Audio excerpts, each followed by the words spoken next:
Working with guests could be a challenge sometimes, and there were times when we had the opportunity to go above and beyond and really make somebody's day. Working with the guests was my favorite part, but going beyond was even better.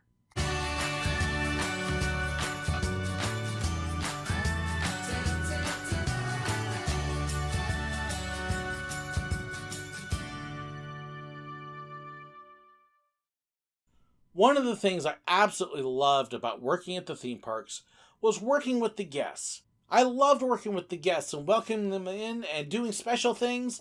I tried to make every day special for every guest if I could.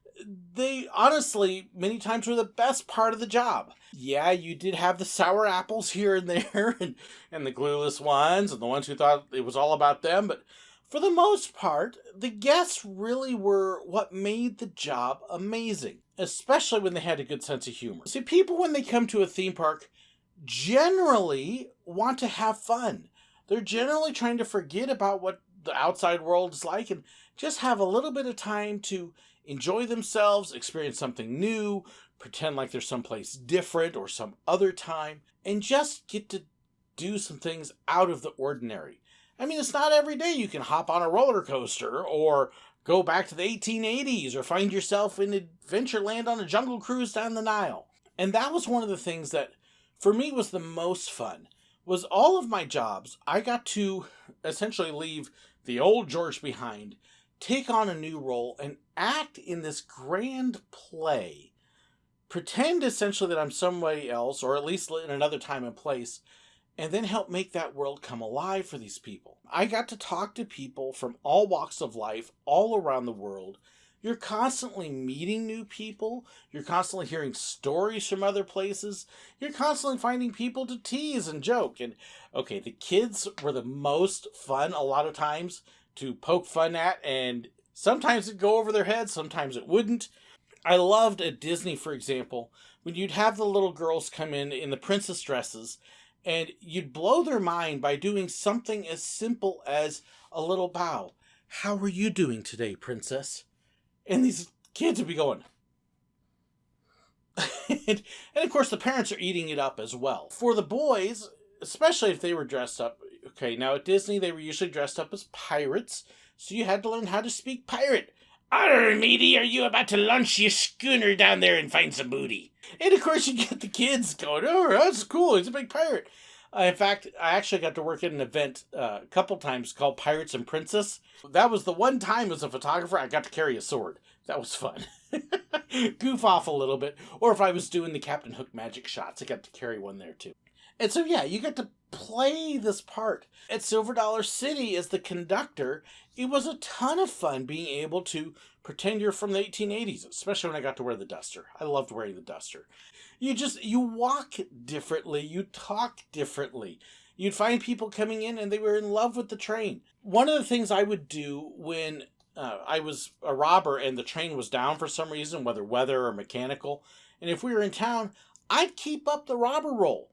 I'm still Ralphie Bolin, and I would goof off and act dumb and do everything a robber would. I would try to steal food from kids. "Hey, look, they got popcorn. I like popcorn."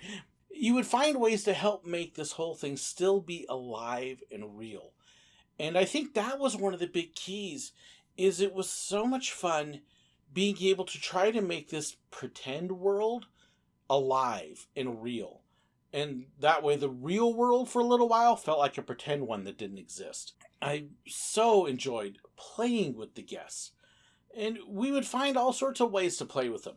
As a photographer, it would be creating magic shots and doing special shots. And I talked about some of the different ways that we would pose.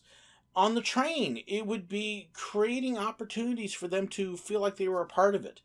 I actually would carry around a couple magic tricks, so when we would have like the 15 minutes of downtime waiting for the next train, I would sometimes do a couple magic tricks in the station to entertain people, just to give them something to talk about. I loved having a few smashed pennies that I made out on the railroad tracks.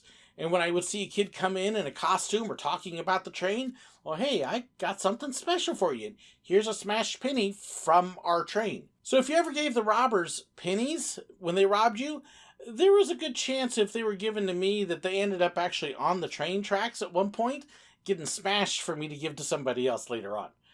That was just cool. And the funny thing was, it wasn't just the kids that liked that. You would see the adults going, ooh, ooh, I shouldn't ask. Yes, I would give them to the adults too if I had them.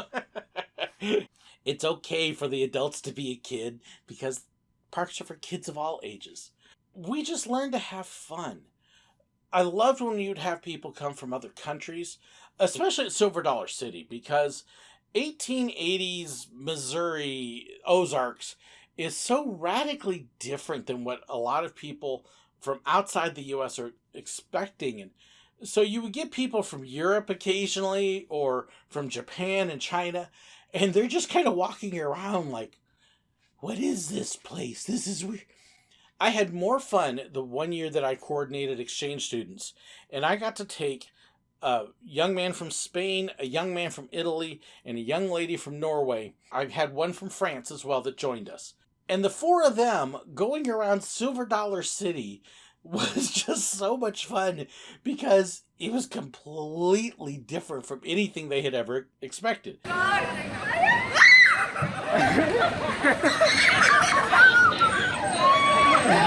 my God!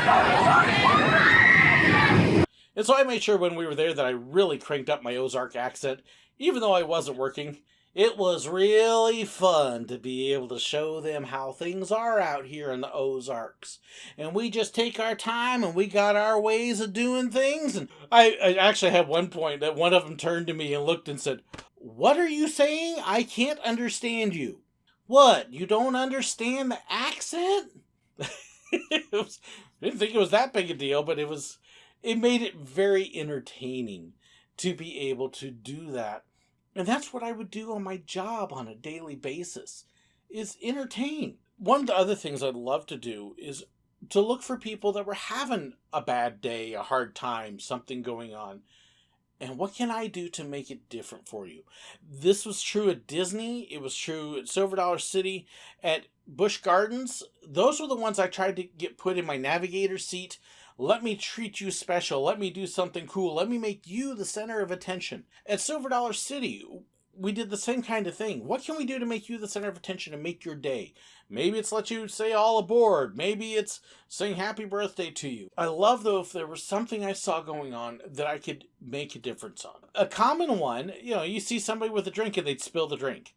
Okay, this is easy. I can go get you a refill. Especially at the train. We had a snack bar right there in the train depot. And so I would either walk over and ask the person there, "Hey, can you refill this again real quick?" Or we knew how to get in. There were times that they were really busy. I would just walk around and I'd go fill a cup up myself. "Let me fix that for you. You spilled your popcorn, you dropped your ice cream, we can fix that." But when you would see people having a really hard day, those were the ones when you knew that was your time. It wasn't about you. It's, all right, here's a challenge. What can I do to fix this? You would do it on a case-by-case basis.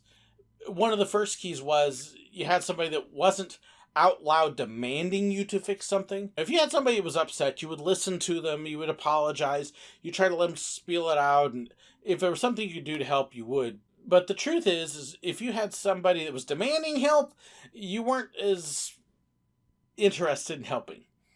But if you had somebody that needed help, wanted help, but they weren't asking for it, and you could just see it, all right, let me go out of my way. You're not trying to be in a position. I'm going to do what I can. It could be something as simple as if the kids are having a hard time, mom and dad are having an argument. Hey, married life, it happens. What can I do to distract you and change things? Maybe at Disney I could get you a balloon. The smashed pennies I talked about. Maybe I'll pull them aside and I'll show them something. "Hey, have you guys ever seen an engine up close?" And I could walk them up to the engine when it was parked, not let them in, but I could point out some things and introduce them to the engineer. I would have times with the kids that I would come out and I would pose with them holding the shotgun and let them kind of see, yeah, it's a real shotgun. It's not a fake one. Couldn't let them touch it because of safety reasons, but I would be happy to pose with them, to talk with them, to let them know what it's like to be on the train. I had a couple times where I found out that families were just having a hard issue, and okay, guys, I'm going to load you on somebody else's train. The other conductor's going to take you, and just kind of observing. Let me see what I can do. Didn't tell them anything. Did this a couple times, where you could just see this family was just having a hard time, and went up to one of the stores and talked to the clerks there. Disney was great about this. Disney really gave you the power to do it. Silver Dollar City, you kind of had to go through some hoops to make it happen. But hey, there's this family that's just, they're not having a good day. What can I do for them? Can I pick them up some souvenirs or something? And at Silver Dollar City, the key phrase to throw to the leadership was, look, I want to make a memory worth repeating. And being able to touch them and help turn their day around. And it wasn't normal. It wasn't something we typically would do. We might do it if something happened to their shirts and so their clothing and got messed up. But just let's just do something here to make your day and turn it around and make it a good one. And it was a simple thing on our part, but wow. Watching those reactions. And I love being able to do that. I love the fact that the parks gave us the ability and the freedom to be able to see a need and to meet the need. And that's what makes working at the parks magical. It's something that, particularly at Disney right now, I see disappearing. And it's too bad, because that's what makes them so special, is when you see a need and you can meet that need above and beyond in a way that's unexpected, and just do something crazy for them. That's what I love working with the guests at the parks. That was my favorite thing to do, was to do something that would make a memory for them, a great memory, to turn a bad day around, and just to do something awesome. So did you have something like that happen with you? Have you seen that? I'd love to hear your stories. Please share them in the comments below. Don't forget to hit that like button, share, and subscribe. Also, check the description below. There's a ton of information there. Please check the description. It's also got information about financial support. I would love your support, and there's all sorts of perks that go with it. Thank you so incredibly much for watching. God bless.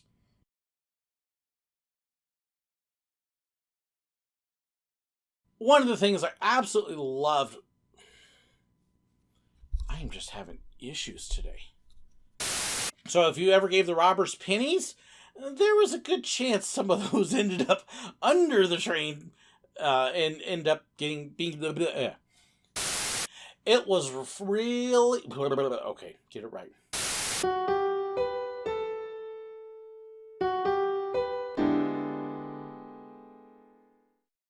Thank you so much for watching. If you'd like to know about contact information, fan pages, merchandise, and more, please be sure to check the description below. If you enjoyed this video and you'd like to know when I have new ones, well, make sure you hit that subscribe button right up there.